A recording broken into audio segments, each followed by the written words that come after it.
자, 다음은 이재명 의원의 민영화 반대법에 대한 얘기 해보도록 하겠습니다. 이재명 의원이 1호 법안으로 민영화 방지법을 발의할 계획입니다. 정부가 공공기관 민영화에 나서려면 국회의 사전 동의를 받으라는 내용입니다. 난 이게 진지게 발의된 줄 알았거든요. 공약으로 거셨으니까. 공약으로 네. 거시기도 했고 네. 이런 비슷한 내용을 하겠다고 얘기한 의원들도 꽤 많았어요. 근데 아무도 안 해서 아무도 안 했어요. 결국 직접 고양이 목에 방울을 달러 가셨군요. 이게 선전포고거든. 기존에 있는 기득권 애들한테 선전포고예요. 그렇죠. 지금 이걸로 해갖고 해먹으려고 벌써 계획표를 딱 짜놨는데 윤 정권의 목에다가 바로 목줄을 채우려고 하는 민영화 방지법 발의를 하셨습니다. 그래서 이분들을 좀 봐야 되는 게 발의 참여한 의원들인가요? 네, 참여한 의원들. 한번 면목을 볼까요? 근데 이낙연은 이낙연은 아니구나. 근데 뭐 애매한 사람도 있긴 있어요. 있는데 있어요? 예. 누구야 애매한 사람? 뭐 저기 노웅래라든지 뭐 장경태도 약간 이상했는데 지금은 좀 이제 개딸들이 빨아서 쓴다 뭐 이렇게 해가지고 장경태는 뭐 좀 뽀송뽀송 말랐다. 물론 이분들이 이 법안에 네. 도장을 찍었다고 해서 네. 이재명 계열로 분류하자는 건 네, 아닙니다. 그건 아니지만 그래도 어쨌든 요 법안에 이름을 올렸다는 거는 이제 좀 생각 좀 고쳐 먹던가 아니면 아씨 대세인데 이거 붙어야겠는데 라고 생각했을 수 있다 이거죠. 네. 근데 우리가 기대했던 처음에 이쪽 그 분들은 처럼해. 처럼해 처럼. 자꾸 처음에 처음 처럼해 이쪽에 네. 그 대두되셨던 분들은 없네요. 없고 약간 내가 보기엔 애매한 의원들이 이제 확정 지으려고 하는 것 같아. 아니 근데 법안을 네. 상정하기 위해서는 12명인가요? 10명인가? 14명 정도 됩니다. 10명 정도요. 14명. 요 안에 숫자는 14명이네요. 이재명 의원 합치면 14명. 그래서 아무튼 뭐 그 정도의 숫자가 필요하고 필요하면 최소가 그게 10명. 이제 당내에서 필요로 하는 최소 계파 인원이라고 하는데 네. 전 다행스러운 게 여기 지금 참석했던 의원들이 그렇게 이제 그동안 이재명 계라고 할 수 없는 중립적인 위치에 있던 의원들이 대다수를 차지하고 있다는 거죠. 애매한 의원들이 참여를 했다. 이거는 뭐 대세다. 그렇지. 나도 당내 이런 안에서의 어. 이재명 의원의 입지가 어느 정도 영향력을 발휘하고 있는 게 아닌가라는 생각이 들어요. 물론 장경태 의원도 처럼이긴 한데 그 전에 막 초선 오적 뭐 이래가지고 막 이상한 소리 많이 했잖아요. 근데 이제 요렇게 해가지고 조금 이제 뭐 정청래 의원도 자기가 얘기해서 장경태 의원이 돌아섰다. 우리 쪽으로 돌아섰다 이런 식으로 얘기를 하더라고.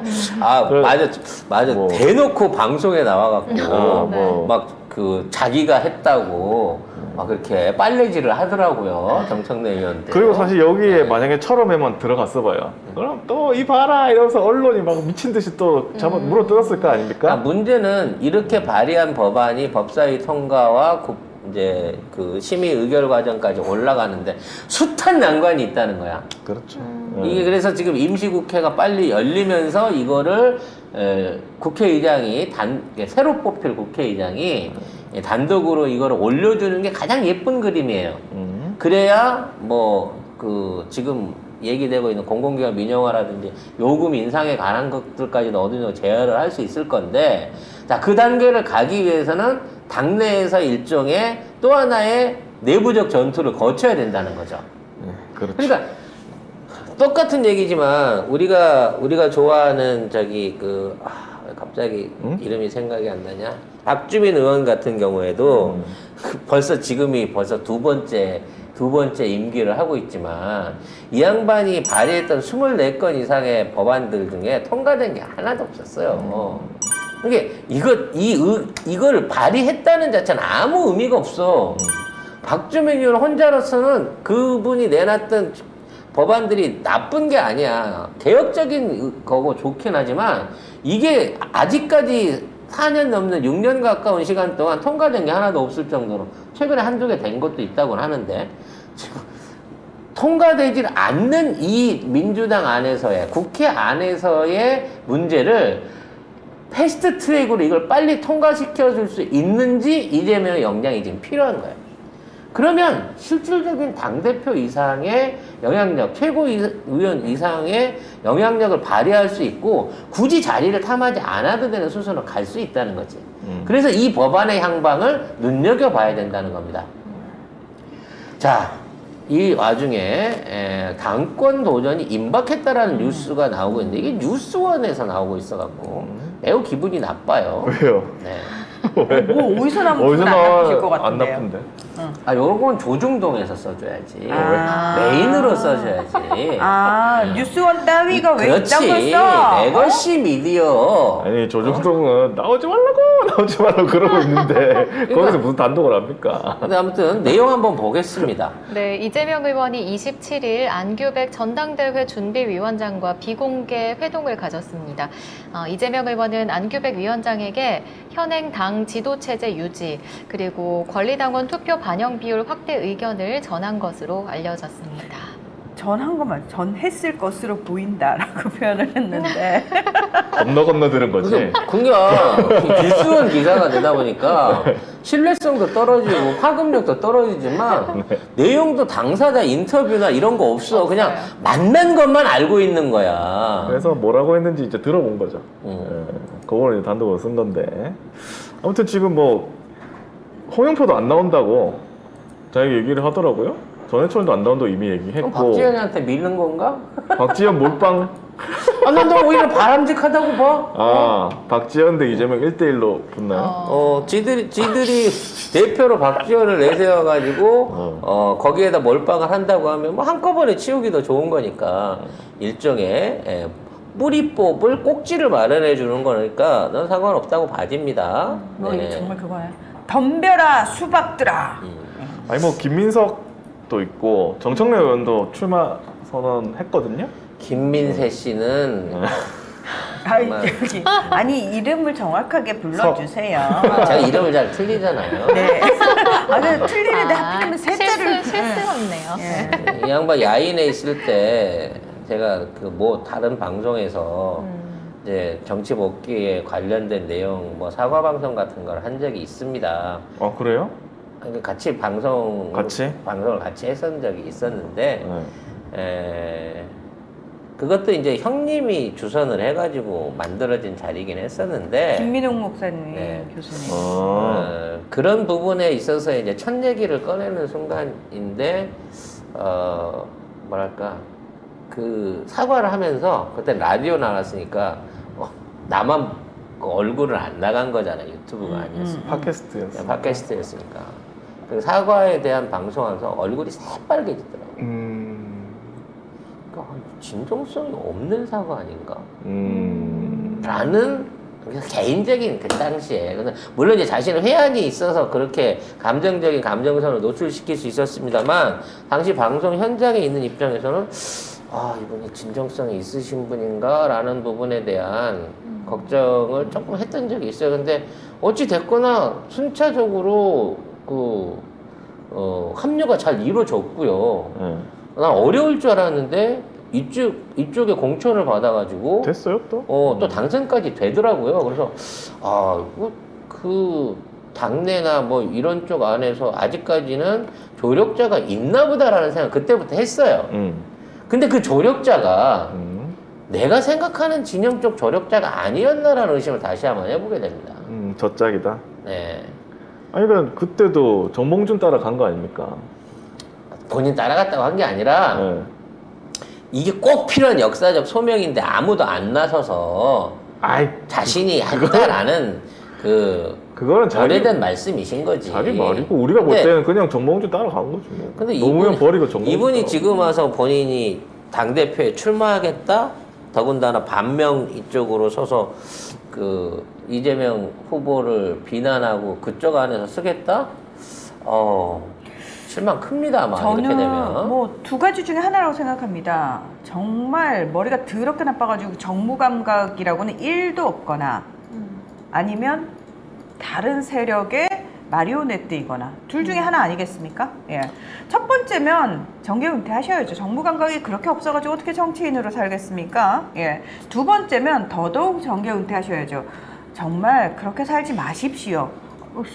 저희가 어떻게든 살면 안 되는 거네. 저희가 회사가 영등포 안에 지역구를 두고 있기 때문에 김민석이나 김영주 의원에 대한 관심을 안 가질 수가 없는데요. 김영주 의원 이번에 국회 부의장 이미 그 확정이 됐다라는 얘기를 듣고 있습니다만, 사실은 이번 선거나 대선이라든지 지선 과정 중에 우리가 영등포에 살아서 알잖아. 유세 차량이나 프레카드나 본 적이 없어요. 본 적이 없어요. 우리가 당산역과 영등포 구청역을 매일 출퇴근을 하면서 보고 있는데 진짜 1도 본 적이 없어요. 진짜로 그랬습니다. 아무튼 마음이 무겁습니다. 이게 지금 민주당의 현실이라는 생각을 하고, 내가 살고 있는 내 지역구 안에도 이런 의원들과 이런 정치 세력들이 현재 또아리를 틀고 있는 입장이라서. 그래서 그 김민석 지금 의원이죠? 예. 이분이 자꾸 박영선도 그런데 그렇죠. 당이 자꾸 쪼개질 수 있다고 얘기를 하고 있어요. 심지어 박영선은 또 이재명 후보 출마를 반대하는 어떤 그 목소리를 지금 높여가고 있거든요.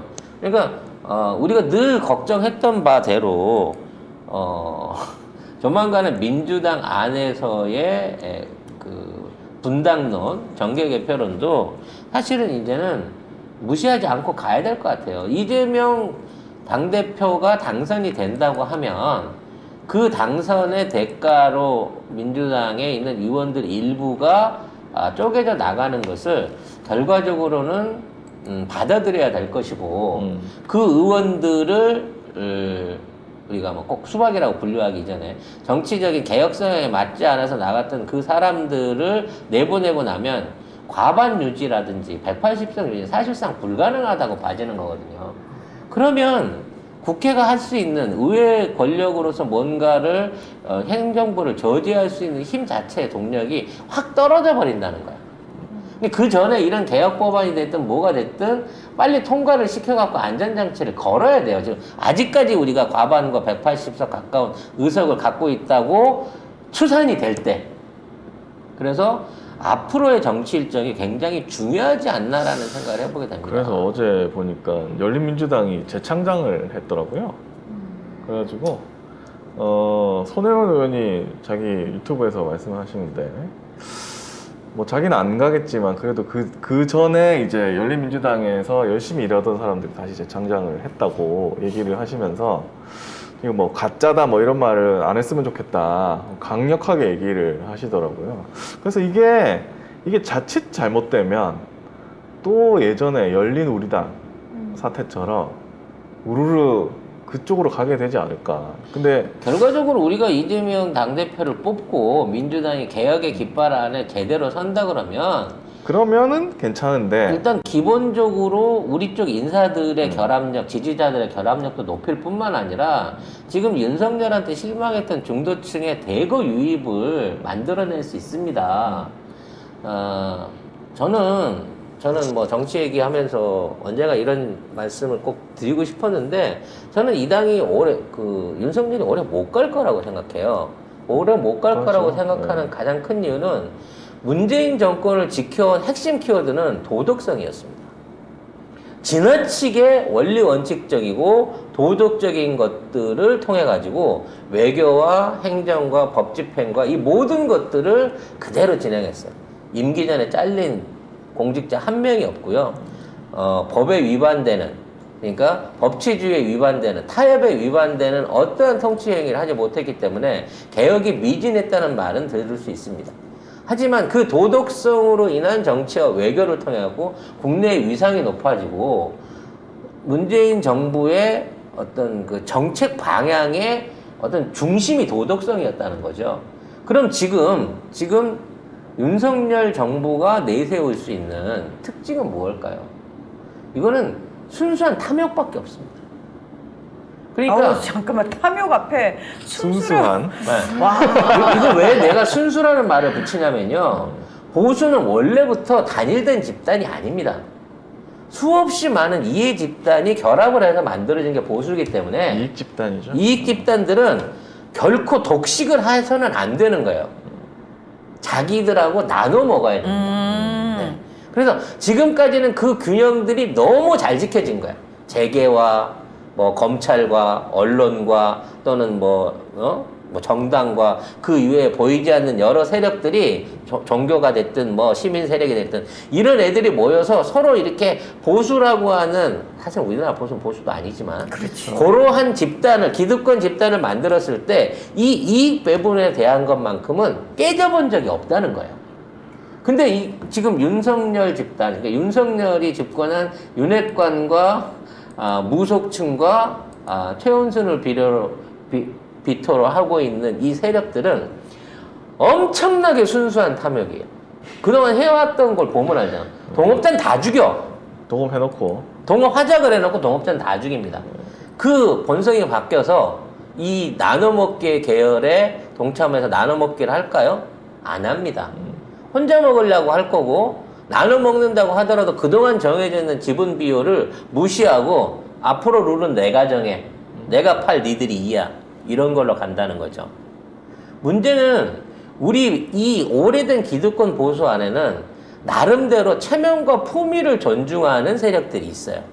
아, 있어요? 있어요? 네, 있어요. 어디 있어요? 난 좀 찾아보고 싶어요. 그러니까 이 정권이 너무 양아치적인 짓을 하고 있지만 이 정권을 지지해갖고 그 안에서 공동의 이익을 지키려고 했던 사람들 중에는 야, 이 새끼들 진짜 양아치네라는 생각을 하면서 지지를 철회해야 하는, 또는 지금에 있는 얘네들의 연합을 깨트려야만 하는 입장에 있는 세력들이 등장한다는 겁니다. 왜? 얘네들은 무법이고 무도하고 이기적이고 순수한 탐욕으로 뭉친 애들이에요. 그래서 저는 이러한 탐욕을 스스로 줄이고, 쉽게 말하면 기존의 룰대로 하는 거지. 기존의 그래봤자 기존의 그래봤자 그게 룰이요. 그건데. 봤자 예. 지들이 처먹는 거잖아요. 그러니까 지들이 처먹는 기존의 룰을 지켜주지 않는 이 정권이 이렇게 독식주의를, 인사독직 이미 다 끝났어요.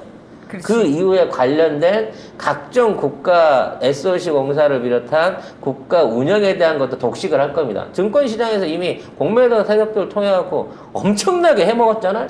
이 모든 것들을 그대로 방치하는 이상 절대 저 집단들은 지금에 있는 지배력, 지도력, 영향력을 발휘할 수 없게 된다는 겁니다. 그래서 공매도 법으로 때려잡는다면서요. 법으로 누가, 돈 있는 놈이 누가 법으로 때려잡아요? 무슨 말씀이세요? 대한민국에서 검찰이 못하는 게 뭐 있다고 때려잡을 겁니다. FBI가 갖고 나 좀 빼주세요 하고 빌러 가요, 우리나라의 법의 수장이. 무슨 말씀이세요? FBI FBI 압수수색 때리러 간 거야? 그렇습니다. 장관이 직접 압수수색 하러 간 왜요? 겁니다. 영장 집행을 장관이 하러 간 거야, FBI라서? 그렇습니다. 그리고 나토 경이 압수수색 하러 간 겁니다. 예.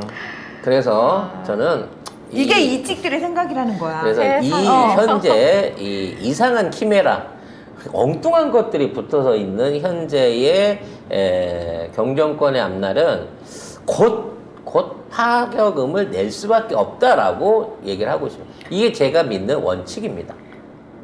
아니 그딴 건 필요 없고요. 실제로 누가 얘기를 해준 거야? 그쪽에서 이렇게 좀 얻어먹던 사람이 갑자기 내 밥그릇 뺏어가서 내가 죽여버릴 거야 뭐 이랬다는 거나. 아 진짜?